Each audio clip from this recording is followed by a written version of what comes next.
pertama-tama saya harus katakan apa yang Anda sajikan di depan ini, Aiman, saya tidak tahu keakuratannya. Ya, Anda peroleh dari mana ini, sumbernya apa? Kan bisa dicek di Sirekap. Ya makanya. Tapi hari ini kan Anda nanya saya sekarang nih. Sekarang saya nggak bisa jawab karena saya nggak tahu. Ya. Pertanyaan berikutnya adalah apakah data ini sudah disampaikan ke Bawaslu? Ya. Sebetulnya pihak yang paling bisa menjawab adalah Bawaslu dong. Ya. Apa penjelasan mereka terhadap ini? Melonjaknya suara Partai Solidaritas Indonesia yang kini berada pada angka 3,13% pada realkon KPU RI menuai sorotan publik. Pasalnya, KPU dan lembaga survei wajib diaudit jika perolehan suara Partai Solidaritas Indonesia menembus 4%. Pasalnya, jika itu terjadi, berarti patut diduga ada yang tidak beres dari perbedaan data tersebut. Dengan demikian, jika PSI lolos ambang batas parlemen 4%, maka bisa menimbulkan gejolak karena menyangkut soal kredibilitas lembaga. Ini jelas aneh kan? Bukan aneh, ini ada sesuatu yang salah di sini.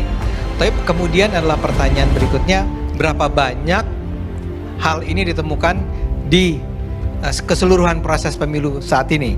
Dan apakah hanya berlaku buat PSI atau partai-partai lain? Karena di WhatsApp grupnya PSI, ingat ya, saya ini bukan pimpinan, bukan anggota DPP-nya PSI. Jadi saya tidak berada di rapat-rapat pimpinan. Saya cuma membaca percakapan di WhatsApp group atau tanya dengan orang-orang tertentu. Sejauh ini, hasil perhitungan cepat dan quick count selalu presisi karena selisih antara hasil penghitungan KPU dengan quick count sangat tipis, yakni antara 0,1 sampai 1%, asalkan dilakukan sesuai kaidah survei yang benar.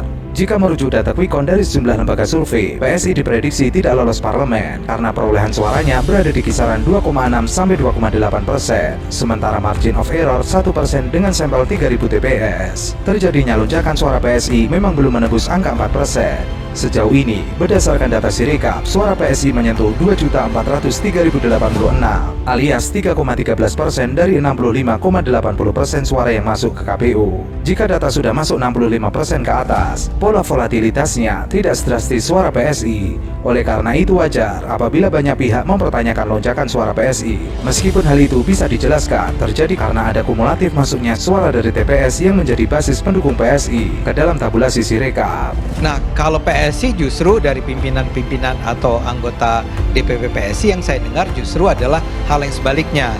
Mereka juga menemukan bahwa di berbagai daerah persis hal serupa berlangsung tapi pada suara partai lain. Atau juga ada data-data yang menunjukkan bahwa suara PSI misalnya di TPS X angkanya justru terbalik. Di lembar C-nya berapa ya, di Sirekapnya jauh lebih rendah.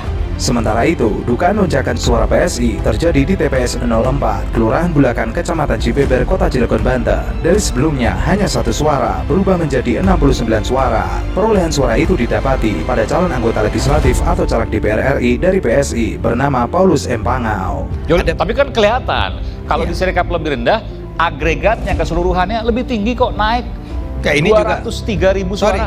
Ini juga harusnya kelihatan. Saya mau bilang bahwa inilah yang tadi saya katakan, perlu memang ada sebuah investigasi terhadap pelaksanaan. Nah, ini harus fair jadinya. Jangan-jangan bukan cuma PSI yang mengalami hal serupa. Beberapa media sudah mengatakan ini juga terjadi di Gelora dan di Kebangkitan Bangsa PKB ya. Di website resmi KPU, perolehan suara caleg DPR RI asal PSI bernama Paulus M. Pangau itu ditenggarai berasal dari suara tidak sah sebanyak 69 suara. Kemudian suara sang caleg yang hanya 1 suara dipindah menjadi suara tidak sah. Lantaran pada form C1 suara tidak sah di TPS 04 sebanyak 69, sedangkan di Sirekap suara tidak sah hanya 1 saja. Saya nggak tahu, saya bukan orang yang meneliti ini ya. Saya cuman ingin mengatakan kalaupun ini pertama ini belum tentu benar, saya nggak tahu. Kata Anda ini dari kumparan dapat dari mana? Kita nggak tahu. Ngecek, dan kita bisa cek juga, kita bisa cek sendiri. Betul. Kan C hasil juga keluar. Sudah itu kita cek saya dan tidak benar. bantah. Saya hanya ingin mengatakan kita saat ini tidak punya kepastian tentang seberapa benar. Jadi Anda nggak tahu nih, harus serahkan kepada KPU dan Bawaslu untuk mengatakan seperti itu ya? Saya mengatakan begitu, dan karena itulah menurut saya tadi di awal, saya setuju tuh kalau ada hak angket untuk menginvestigasi pelaksanaan pemilu kali ini. Iya, saya serahkan kepada